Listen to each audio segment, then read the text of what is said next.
పెళ్లికి ముందు పవిత్రమైన హామీలిచ్చి పిల్లలను పుట్టించి పెళ్లి కాగానే 4 ఏళ్లకు ఒకసారి 5 ఏళ్లకు ఒకసారి కార్లు మార్చేసినట్టుగా భార్యలను వదిలేసి ఇప్పుడు నియోజకవర్గాల్ని కూడా అలవోకగా వదిలేస్తా ఉన్నావు.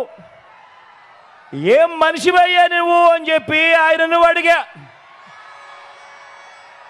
అందుకే దత్తపుత్రుల్లో కూడా ఈ మధ్య కాలంలో బీపీ బాగా కనిపిస్తూ ఉంటుంది. అయ్యా దత్తపుత్ర, ఒకసారి చేస్తే పొరపాటు, మళ్ళీ మళ్ళీ చేస్తే దాన్ని అలవాటు అంటారయ్యా దత్తపుత్ర. పవిత్రమైన సాంప్రదాయాన్ని నడి రోడ్డు మీదకి తీసుకురావడము, ఆడవాళ్ళ జీవితాలను చులకనగా చూపించడము ఘోరమైన తప్పు కాదా అని అడుగుతా ఉన్నాను. ఇది నేను అడిగితే తప్పు అట. నిన్ను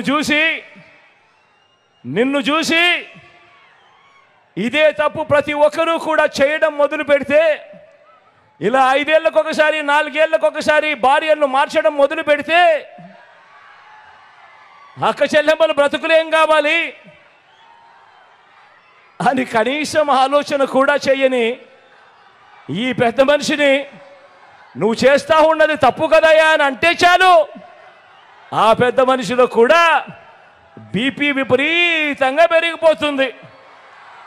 ఇలా ఇలా ఇలా ఊగిపోతూ ఉంటాడు. చేతులు ఊపేస్తాడు, కాళ్ళు ఊపేస్తాడు, తల ఊపేస్తాడు, అన్ని ఊపేస్తాడు. ఆయన బీపీని అసలు తట్టుకోలేము.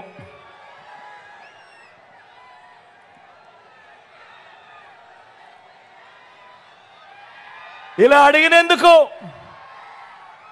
అడిగినందుకు చంద్రబాబుకు కోపం, ఇలా అడిగినందుకు దత్తపుత్రుడికి కోపం, ఇలా అడిగినందుకు చంద్రబాబు వదిన గారికి కూడా కోపం.